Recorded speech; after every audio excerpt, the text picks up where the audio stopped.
여름철 도심에서 이렇게 막 짝지어서 날아다니는 벌레들, 그 러브버그요. 마주치신 적 있으신가요? 아, 네. 요즘 부쩍 많아졌죠.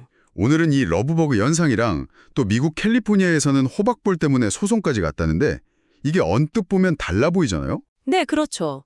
이 두 이야기를 ESG 비즈니스 리뷰 기사를 통해서 한번 깊이 파헤쳐 볼까 합니다. 기후변화가 이 작은 곤충들을 통해서 우리한테 어떤 신호를 보내는 건지 같이 한번 살펴보시죠. 네, 좋습니다. 사실 이 두 사례가요, 곤충이 더 이상 그냥 벌레가 아니라 기후변화나 생물 다양성 위기를 보여주는 되게 중요한 지표라는 걸 보여주거든요. 중요한 지표다. 네. 그리고 이제는 ESG 경영이나 정책에서도 꼭 고려해야 할 그런 요소가 된 거죠. 그렇군요.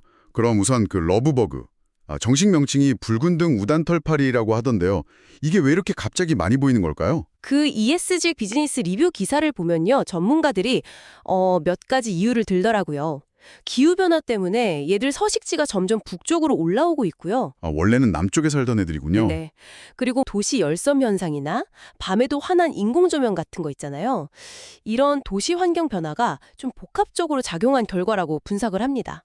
복합적인 원인이군요. 네. 사실 유충일 때는 낙엽 분해하고 성충은 꽃가루 옮기니까 이로운 역할도 하긴 하는데요. 원래는 좋은 일도 하는군요. 그렇죠. 근데 문제는 개체 수가 너무 폭증하는 거죠. 이게 불편함은 물론이고 심하면 차량 부식 문제도 일으키고요. 예측이 좀 어렵다는 것도 문제입니다. 방제가 쉽지 않아요. 예측이 어렵다. 근데 미국 곤충학회에서는 50년 안에 동북아시아 대부분이 러브버그 서식지가 될 수도 있다 이렇게 경고했다면서요. 이거 진짜 그냥 불편한 문제가 아닌데요. 맞아요. 그래서 그 기사에서도 지적하는 게 무턱대고 살충제만 막 뿌리는 건 오히려 천적까지 없앨 수 있어서 생태계를 더 교란시킬 수 있다는 거예요. 천적까지요? 네. 그래서 좀 생태계 순환을 고려한 그런 친환경적인 관리가 시급하다고 강조하고 있습니다. 그렇군요. 도시의 골칫거리 러브버그 이야기에서 이번에는 좀 다른 이야기로 넘어가 보죠. 캘리포니아 호박벌 이야기요. 이게 법정 다툼까지 갔는데 호박벌을 법적으로 물고기로 봐야 한다 이런 판결이 나왔다는 게 이게 사실인가요? 네. 그게 참 흥미로운 지점인데요. 그 기후변화 같은 걸로 호박벌 4종류가 개체 수가 엄청 줄었어요. 네.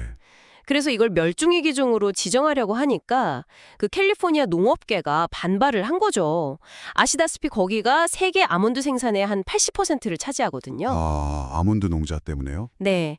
살충제 사용에 제한이 생길까 봐 우려한 거예요. 그래서 법조문에 곤충이라는 말이 없다는 걸 파고든 거군요. 정확합니다. 그 캘리포니아 멸종위기종법 CSEA라고 하는데요. 여기에 보호 대상을 조류, 포유류, 어류, 양서류, 파충류 딱 이렇게만 명시하거든요. 곤충은 아예 없네요. 네. 그러니까 곤충은 법의 보호 대상이 아니다. 이렇게 주장을 한 거죠. 실제로 1심에서는 농업계 편을 들어줬어요. 그랬군요. 근데 항소심에서 이게 뒤집혔다고요. 어떻게 그 물고기 정의가 호박벌을 구할 수 있었던 거죠? 그게 이제 기사에서도 되게 흥미롭게 다룬 부분인데요.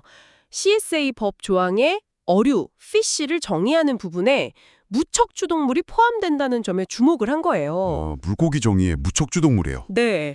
예전에 달팽이나 새우 같은 다른 무척추동물도 이 조항으로 보호받은 선례가 있었거든요. 그런 판례가 있었군요. 예.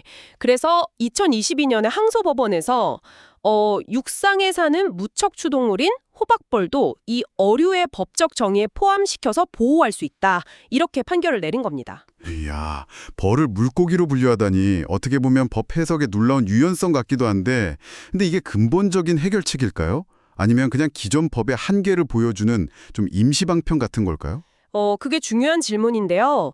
이 판결이 당장은 호박벌 보호의 길을 열어준 건 맞아요. 근데 동시에 보면 이게 기후변화 시대에 맞는 좀 더 포괄적인 생물다양성 보호법이 필요하구나. 이걸 좀 역설적으로 보여준 사례라고 할 수 있습니다. 그러니까 기존 법 체계가 좀 따라가지 못하고 있다는 거군요. 그렇죠. 그런 반증이기도 하죠.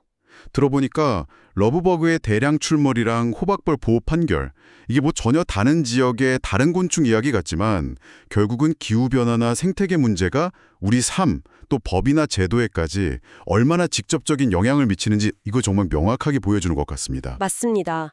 이제 곤충의 변화는 그냥 지나칠 수 없는 아주 중요한 신호예요. 그 ESG 비즈니스 리뷰 기사가 지적하듯이 곤충은 이제 기후변화와 생물 다양성 위기를 알리는 일종의 바로미터이자 우리가 진짜 주목하고 관리해야 할 대상이 된 거죠. 네, 그래서 뭐 단기적인 방제나 대응을 넘어서서 생태계 전체를 좀 아우르는 그런 통합적인 시각하고 제도적인 뒷받침이 필요하다고 봅니다. 오늘 이야기를 들어보니까요, 우리 주변의 이런 작은 생물들의 변화가 실은 우리 사회 시스템 전체에 어떤 큰 질문을 던지고 있는 건 아닐까 이런 생각이 드네요.